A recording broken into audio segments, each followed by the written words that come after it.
pertama yang menentukan dulu target marketnya Nokia ini siapa gitu. Karena mereka tuh bisa kembali menciptakan suatu citra yang positif gitu ya, reputasi dan citra yang positif buat target marketnya dulu gitu loh.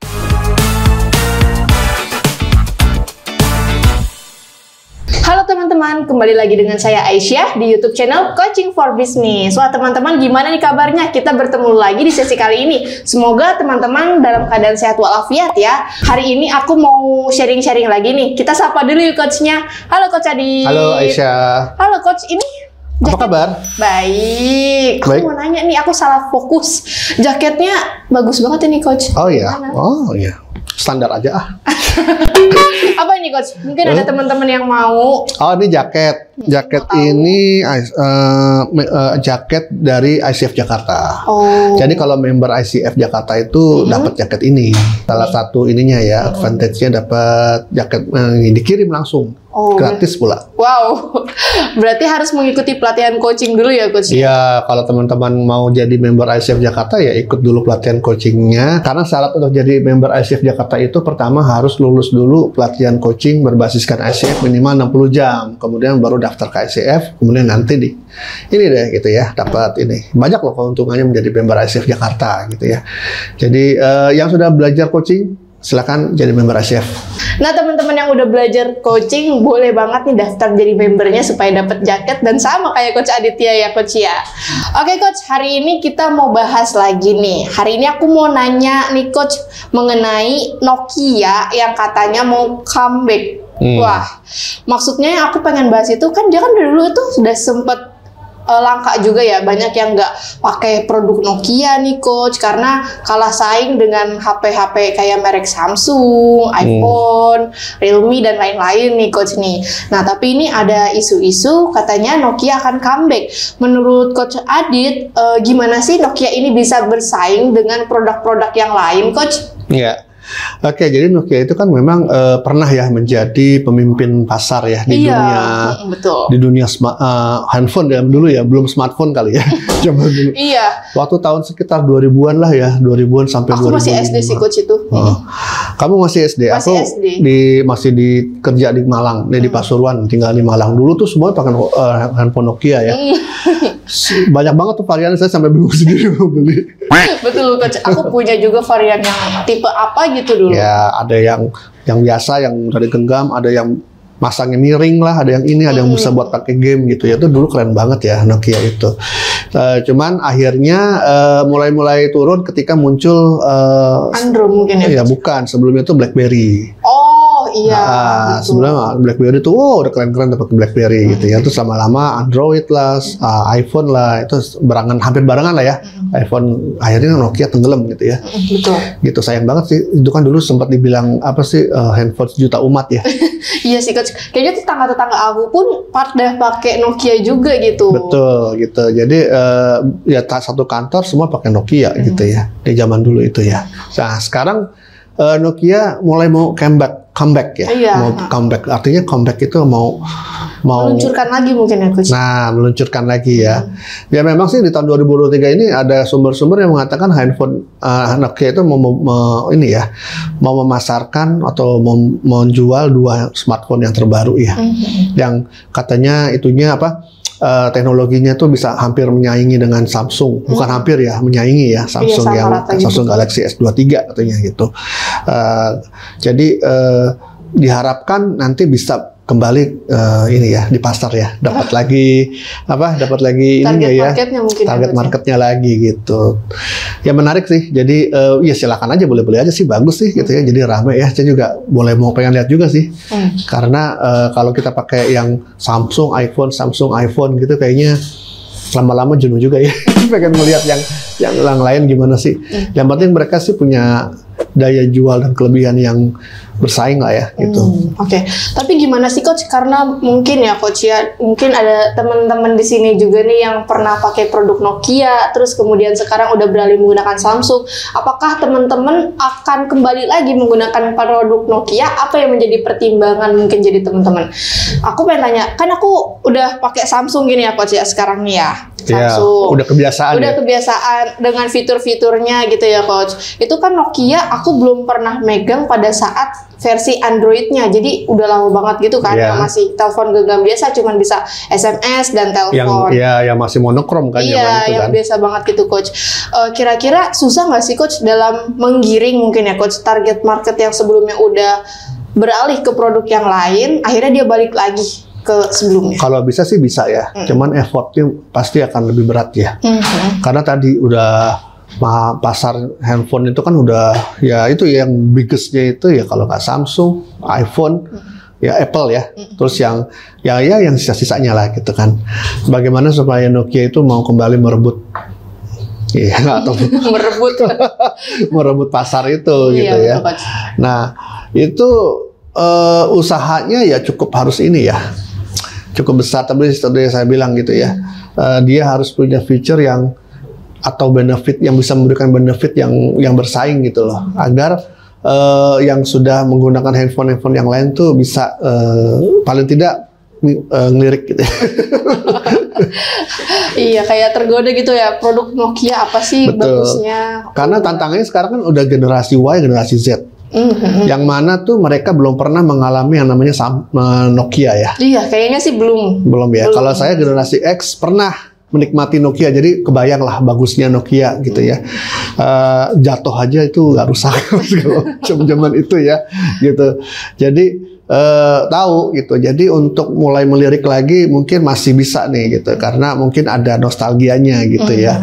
Cuman kalau yang generasi X dan Z, generasi Y dan Z ini nih yang sama sekali belum tahu gitu. Itu berat juga ya agar mereka mau melirik gitu ya. Tapi ada untungnya juga nih kalau mereka mau meraih generasi Y dan Z ini, karena mereka tuh belum tercemar gitu loh. Belum tercemar mungkin ya dengan pengalaman-pengalaman yang mungkin nggak enak juga dari Nokia gitu ya. Jadi mereka tuh masih netral pikirannya. Iya, oke. Kecuali kalau udah kalau udah diracunin sama generasi X gitu ya. Gitu.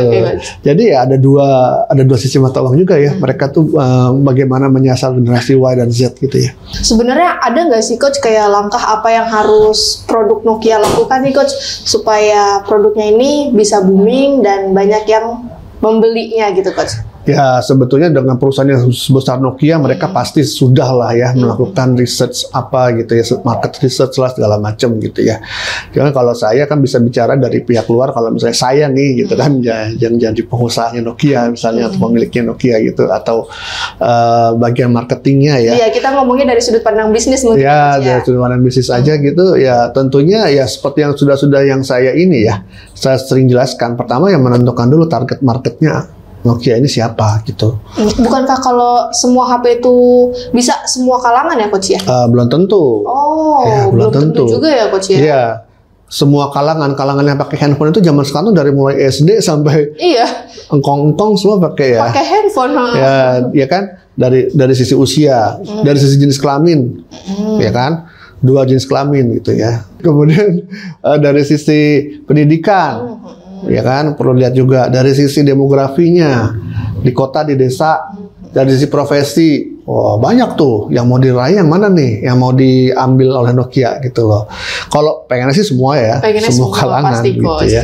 Cuman dari semua itu saya yakin semua bisnis itu 80%-nya ya, kalau kita bicara Pareto itu tuh seragam. Itu market pasarnya itu ya itu gitu, 80% itu. 20%-nya bisa aja sih yang pinggiran-pinggiran. Kalau dari kurva itu ya, kurva market itu yang ya mereka juga ada yang beli juga gitu ya, yang di luar sasarannya gitu ya. Tapi nggak dominan harusnya gitu kan. Jadi yang dominan itu yang 80% itu yang menjadi marketnya ya gitu. Jadi harus ditentukan dulu marketnya Nokia ini mau kemana, mau jualan atau mau meraih market yang seperti apa, ceruk pasarnya gitu. Mungkin kalau dari harga bisa ditentukan juga ya kali ya Coach ya. Harga mahal berarti cocoknya untuk umur sekian, kalau murah sekian gitu ya. Iya, dari harga itu kan bisa dilihat apakah bukan hanya umur ya, tapi penghasilan atau profesi gitu ya. Betul. Penghasilan atau profesi itu yang pasti paling menentukan harga dia gitu ya. Ya mereka mau meraih harga. Tapi kan orang yang mau beli harga mahal itu kan tentu juga demand-nya atau tuntutannya kan juga tinggi gitu kan. Gak mungkin mereka mau bayar dengan harga yang lebih kalau sama aja benefitnya gitu kan dengan handphone yang ada gitu. Kan mereka sudah mungkin satu orang aja punya handphone bisa 2 atau 3 ya. Banyak sih Coach. Dan masing-masing handphone itu bisa 2 SIM card gitu ya. Iya. Jadi bisa 6 sampai 9. Banyak sekali nomor teleponnya berarti. Iya kan, bisa dibuat untuk marketing, jualan, bisa untuk dengan bisnis partner, dengan keluarga tuh beda-beda kali ya. Ininya salurannya ya.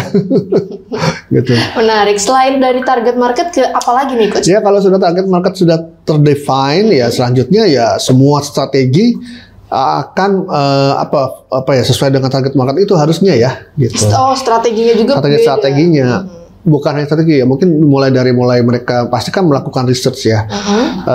Sekarang kebutuhannya target market itu apa sih dari sebuah smartphone misalnya, gitu ya. Kebutuhannya apa? Selain tadi ya mereka sudah menggunakan ya asumsinya mereka belum launching gitu ya. Tahun 2023 ini belum benar-benar mereka belum punya pakai smartphone apa gitu ya. Kalau sekarang memang udah ada 2 itu ya. Mudah-mudahan 2 ini memang sudah sesuai dengan target market yang mereka inginkan gitu ya. Nah itu kan mereka harus riset dulu. Memang smartphone yang sekarang yang kebutuhan dari target market itu dari smartphone yang mungkin belum dipenuhi mungkin ya. Yang dari market yang sudah ada itu yang seperti apa smartphone-nya gitu. Yang memang dibutuhkan oleh target market tersebut gitu. Dan dari situlah baru nanti bisa desain produknya kan. Kita bicara yang simpel-simpel aja. Desain prosesnya sebenarnya panjang dan ini ya, dan ribet gitu ya. Tapi intisarinya seperti itu. Dari situ kan kita bisa mereka bisa mendesain smartphone yang sesuai dengan ini ya. Paling tidak dari segala requirement itu yang mana sih yang paling kritikal dan important untuk dipenuhi oleh sebuah smartphone yang akan mereka desain gitu ya. Nah kalau udah jadi ya ibaratnya dari mulai desain sampai prototype sampai segala macam jadilah gitu ya sampai siap dijual. Kan di tengah-tengah itu kan juga harus dipikirkan bagaimana sarana untuk memarketkannya ya. Betul, kayak supaya orang lain pada tahu produk Nokia ini. Ya, skala garansinya, USP-nya, kemudian bagaimana cara memarketkannya tadi ya. Kalau memarketkannya terus kemudian nanti konten marketingnya kayak apa yang sesuai dengan target market segala macam itu semua mengikuti gitu loh. Jadi itu sih yang simpelnya ya gitu. Walaupun tentunya prakteknya nggak bisa lancar juga sih. Dan gitu butuh kan. proses juga. Butuh proses karena nih seolah-olah kayak memperkenalkan lagi produk baru, brand baru ya ke generasi Y dan Z gitu ya. Jadi benar-benar dari nol lagi, hampir dari nol lagi kali mungkin ya. Karena kan juga udah lumayan lama gitu ya Coach ya, nama Nokia itu tidak terdengar. Betul. Dan sekarang pengen bangkit lagi gitu. Iya, karena walaupun Nokia itu bukan hanya produsen smartphone sih, dia ada yang bisnis-bisnis yang lainnya ya, gitu. Mungkin nggak, tapi belum ada bisnis makanan ya. Belum kayaknya. Beda ya. Beda jalur. Beda jalur. Elektronik mungkin ini ya. Ya, elektronik dan pembangkit gitu ya. Apa sih ya produsen mesin-mesin gitulah gitu. Jadi kesimpulannya apa nih Coach dari Nokia ini? Ya, jadi Nokia itu bisa aja sih dia bisa merebut pasar atau menciptakan pasar baru ya dengan untuk smartphone-nya ya. Yang paling utama ya dari semua itu saya simpulkan adalah agar mereka tuh bisa kembali menciptakan suatu citra yang positif gitu ya. Reputasi dan citra yang positif buat target marketnya dulu gitu loh. Bahwa Nokia itu memiliki kelebihan-kelebihan, strength-nya apa yang bisa dipenuhi ya. Solusi terhadap permasalahan yang ini ya, kalau kamu misalnya masalah kamu sehari-hari dalam handphone apa sih gitu kan? Nah itu, storage gitu. Nah gitu ya kecepatannya mungkin atau apa yang dengan harga yang terjangkau juga sih, maksudnya gini yang bersaing lah ya, yang nggak wah dulu lah gitu, jangan muluk-muluk gitu ya menurut saya kan. Ini mereka baru mulai lagi ya gitu, jadi ya menciptakan reputasi dan citra yang positif dulu. Oke, berarti ya para customer juga harus menilai itu ya Coach ya, kayak fungsi dari Nokia ini apakah sesuai dengan kebutuhannya dia. Betul, intinya kan kebutuhan. Kalau fungsinya keren-keren tapi nggak sesuai dengan kebutuhan juga sama aja kali ya. Sama aja Coach. Oke Coach, mungkin itu dulu pembahasan kita pada sesi kali ini ya Coach ya. Gimana teman-teman pembahasan kita pada sesi kali ini? Jadi Nokia bisa dikatakan bisa bersaing ya Coach ya dengan produk-produk yang lain nih. Mungkin teman-teman juga udah menanti-nanti produk HP Nokia yang terbaru, dan mungkin teman-teman juga bisa mempertimbangkan dulu apakah sesuai dengan kebutuhan teman-teman. Oke Coach, mungkin teman-teman di sini ada yang mau mengikuti pelatihan terkait coaching. Gimana sih Coach Adit? Ya, jadi kalau mau belajar coaching, silahkan cari pelatihan coaching yang memang berbasiskan ICF minimal 60 jam, gitu ya, sehingga benar-benar dipastikan Anda belajar coaching, bukan belajar hal yang lain, gitu ya. Dari situ teman-teman nanti kalau lulus, ya bisa menjadi member ICF, dapat jaket ini, gitu ya. Walaupun sebetulnya jadi member ICF itu benefitnya lebih daripada sekedar jaket sih, gitu, sangat-sangat bagus banget, gitu ya, untuk mendapat wawasan dari pengembangan kompetensi, pengembangan Anda sebagai seorang coach. Nah, kemudian kalau mau belajar coaching di mana? Silakan buka di website Corpora Consulting, www.corporaconsulting.com, cari pelatihan certification ya, program yang coaching gitu ya. Di situ teman-teman silakan baca ya dalamnya, websitenya itu apa aja informasi yang ada di situ. Kalau mau ada pertanyaan-pertanyaan lebih lanjut, silakan telepon nomor yang ada di sana. Kalau sudah yakin ya silakan daftar. Oke teman-teman, sekian dulu pembahasan kita pada sesi kali ini. Saya Aisyah Ramawati dan saya Aditya Minjaya. Sampai jumpa di pertemuan berikutnya. Bye-bye. Bye.